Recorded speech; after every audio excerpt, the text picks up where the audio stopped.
and we built hundreds of miles of border wall. In fact, we completely finished our original plan.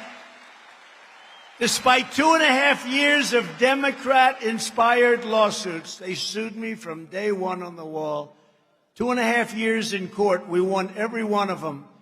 We finished the wall, and then we added much wall. We added a lot of additional wall. They said we could use some wall over here. Remember they said walls don't work?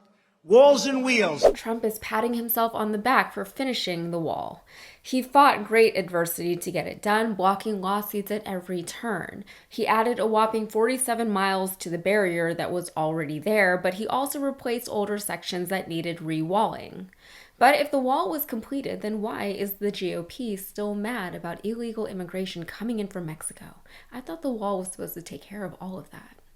The messaging makes no sense, but it doesn't matter because the people who vote for Trump are going to vote for him regardless of how contradictory his own statements are and regardless of the fact that his wall hasn't proven to be effective at preventing illegal immigrants from crossing the border. According to a 2022 article from the Cato Institute, which, by the way, identifies as a libertarian publication and was co-founded by Charles Koch, the wall didn't work.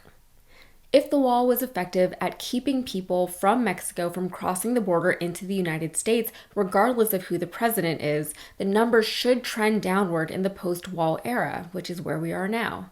However, the numbers don't reflect that. And by the way, President Biden hasn't made any relevant, significant changes to immigration policy from the Trump administration.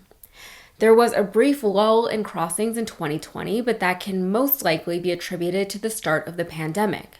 But then, at around the same time that the Department of Homeland Security released a statement that the wall was deployed and effective, the numbers rebounded to what they were prior to the start of the pandemic. Just a few months later, the Biden administration, which took over after Trump allegedly completed his successful wall project, was apprehending more than twice as many people at the border each month as the Trump administration was. And to define the wall as a success, it doesn't just mean that a barrier was simply erected. A successful wall would have done all the things Trump promised it would: prevent illegal migration from Mexico into the United States. It hasn't done that. Known successful illegal entries have also increased post-Trump wall, and again, that's with little relevant change in policy between administrations. Biden even kept the Trump and pandemic-era Title 42 until right now, May 2023. And yes, Biden halted construction on the wall when he took office, but there must have been nothing to halt if Trump had already completed the job. We finished the wall, and then we added much wall. We added a lot of additional wall. They said we could use some wall over here. Remember they said walls don't work? But seriously, prior to leaving office, Trump had started reallocating funds from other areas of government to the wall's construction on the grounds of a national security crisis, when really it was probably just an election campaign ploy. Biden ended that when he took office, but he also sought over $1 billion for additional border security and infrastructure. Then in 2022, Biden got $1.5 billion from the Mexican government for construction projects along the border intended to help the U.S. better screen and process migrants. I declare, I'm not going to pay for that wall. Mexico didn't want to pay for Trump's wall, but it did give Biden $1.5 billion. And Trump's wall failed for all the reasons everyone said it would from the moment he announced it. They climbed over it with ladders. They tunneled beneath it. They cut through it, making small gaps that someone could walk through and large gaps that someone could drive through.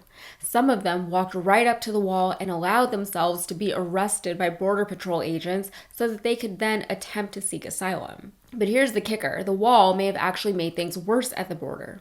According to an article in the New York Times from March 2021, quote, in Arizona, ranchers are complaining that rough roads carved by work crews into hillsides near uncompleted segments of wall now serve as easy access points for smugglers and others seeking to enter the once remote areas along the border. A conservationist who is trying to preserve land along the border told the Times, quote, now there are so many access roads that it's possible for someone to walk right up to places where the wall ends and just have someone pick them up. And by the way, just a week or two ago, two of Steve Bannon's associates, Andrew Bottolato and Brian Kolfage, were sentenced to 3 and 4 years in prison, respectively, for their roles in the Wall project. Both men pleaded guilty to conspiracy to commit wire fraud last year, with Kolfage additionally admitting to committing tax crimes, and both have now been found guilty of pocketing donor contributions. This all started back in 2019 when Kolfage, along with his partners Timothy Shea, Bottolato, and Bannon, formed a nonprofit group called We Build the Wall.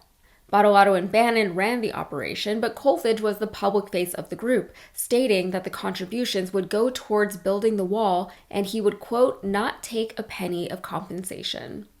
Just a year later, the four men were accused by prosecutors of taking in hundreds of thousands of dollars, using some for personal expenses, including boat payments. Fast forward to April 2023, Bottolato and Kolfage have been sentenced to prison. In 2022, Shea was convicted of conspiracy to commit wire fraud, as well as falsifying records and conspiring to launder money. And Bannon, as we know all too well, is fine because Trump pardoned him. So Trump will likely continue to sing the praises of his wall while the numbers continue to not support his claims, while Republicans attempt to win an election based on the same crisis at the border that Trump's wall allegedly resolved. This election cycle is already so exhausting. All right, that's it for me. If you got anything out of this, please like and subscribe to the channel, and be sure to follow me on Instagram and TikTok. Thanks.